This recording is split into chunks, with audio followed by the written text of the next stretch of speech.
இன்றைக்கு நமக்கு கொடுக்கப்பட்டிருக்கிற இறை வார்த்தைகள் ஆழமான ஒரு நம்பிக்கையை, விசுவாசத்தை, நம்முடைய கவலைகளை, கஷ்டங்களை போக்குகிற விதத்தில் ஆண்டவரை பிடித்து கொள்ள வேண்டும் என்கின்ற அற்புதமான ஒரு அழைப்பை கொடுக்கிற இறை வார்த்தைகளாக இருக்கிறதை நாம் பார்க்கிறோம்.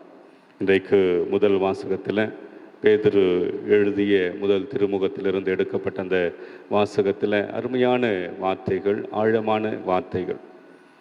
அதில் பேதுரு சொல்லுகிற பொழுது அழகான ஒரு வார்த்தையை சொல்லுவார். 5வது அதிகாரம் 5வது இறை வார்த்தையில்,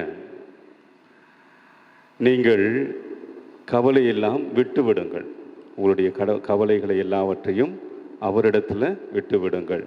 ஏனென்று சொன்னால் உங்களுக்காக கவலை கொள்வதற்கு அவர் இருக்கிறார். நீங்கள் உங்களுடைய கவலைகளை குறித்து, உங்களுடைய கஷ்டங்களை குறித்து, உங்களுடைய வேதனைகளை குறித்து, உங்களுடைய இன்னல்களை குறித்து நீங்கள் ஒருபோதும் கவலை கொள்ளாதீர்கள். ஏனென்று சொன்னால் உங்களுக்காக கவலைப்படுவதற்கு உங்கள் கடவுள் இருக்கிறார். என்ன ஒரு ஆழமான, என்ன ஒரு அற்புதமான வார்த்தைகள்! நமக்கெல்லாம் நம்முடைய நம்பிக்கையை உறுதிப்படுத்துகிற வார்த்தைகளாக இருக்கிறதை நாம் பார்க்கிறோம். நம்முடைய கஷ்டங்கள், கவலைகள் ஏதேனும் இருப்பினும் கூட அவை அப்படியே மறைந்து போகிற விதத்தில் இந்த வார்த்தைகள் நமக்கு மாபெரும் ஆறுதலை தரக்கூடிய அழகான வார்த்தைகளாக இருக்கிறதை நாம் பார்க்கிறோம்.